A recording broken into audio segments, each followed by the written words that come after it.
जन्मे हैं कृष्ण कन्हाई, गोकुल में देखो बाजे बधाई। जन्मे हैं कृष्ण कन्हाई, गोकुल में देखो बाजे बधाई।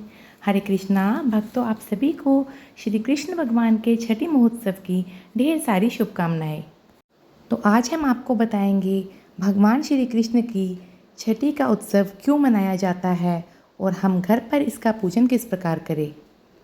जन्माष्टमी से छठवें दिन भगवान श्री कृष्ण की छठी मनाई जाती है, जो इस साल 2024 में 31 अगस्त दिन शनिवार को है।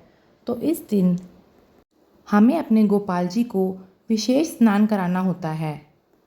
स्नान के लिए हमें कच्चा दूध ले लेना है। इतना दूध लेना है जिसमें हमारे कान्हा जी आराम से डुबकी लगा सके।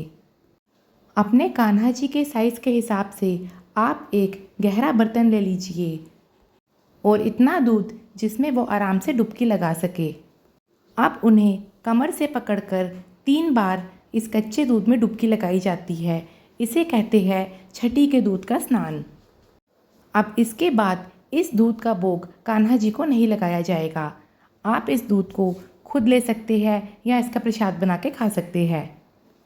दूध से स्नान कराने के बाद आप लाला को गोपी चंदन से या गंगा जल या यमुना जल मिश्रित जल से स्नान करा लीजिए। स्नान के बाद आप उन्हें नए वस्त्र ही पहनाए। छठी पर कान्हा जी को नए वस्त्र पहनाए जाते हैं और वो भी पीले रंग के।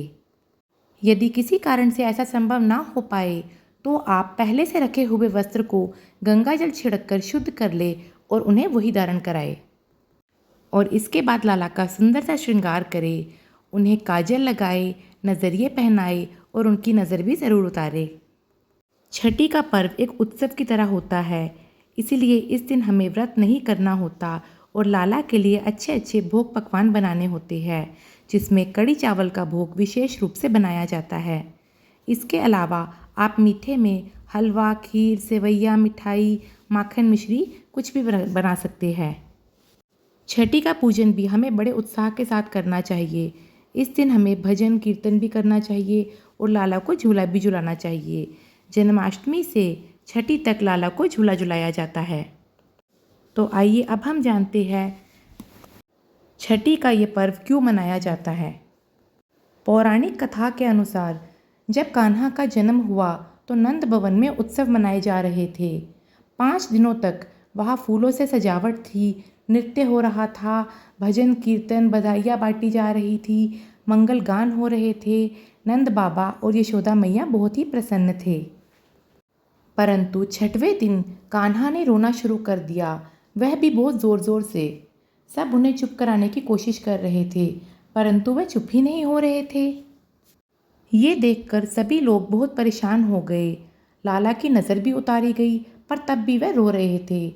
तब सभी देवतागण ब्रह्मा जी के पास गए, उनसे विनती करी, वो कान्हा के रोने का कारण पूछा, तब इसका उपाय भी पूछा। तब ब्रह्मा जी ने योग माया माँ भगवती से विनती करी कि वह प्रभु के पास जाकर उन्हें शांत कराए। तब योग माया वहाँ पहुँची, वह रूप बदल बदल कर हमारे प्रभु कान्हा के साथ खेलने लगी। ऐसा करने से हमारे कान्हा का रोना बंद हो गया और वह मुस्कुराने लगे।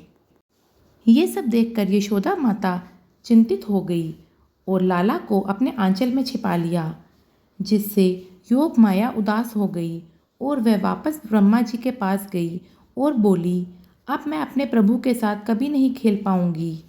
तब ब्रह्मा जी ने उन्हें वरदान दिया, जिस घर में भी बच्चे का जन्म होगा उसके जन्म से लेकर छठवें दिन तक यानी छठी तक आप उस बच्चे के साथ खेल सकती है, उसे हंसा सकती है।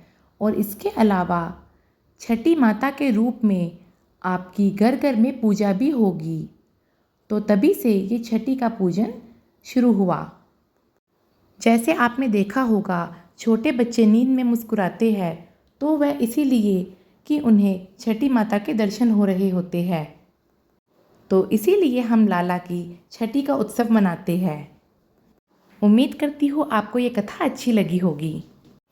तो जिस तरह हमने अपने कान्हा जी की जन्माष्टमी धूमधाम से मनाई है, वैसे ही हमें ये छठी का पर्व भी मनाना चाहिए।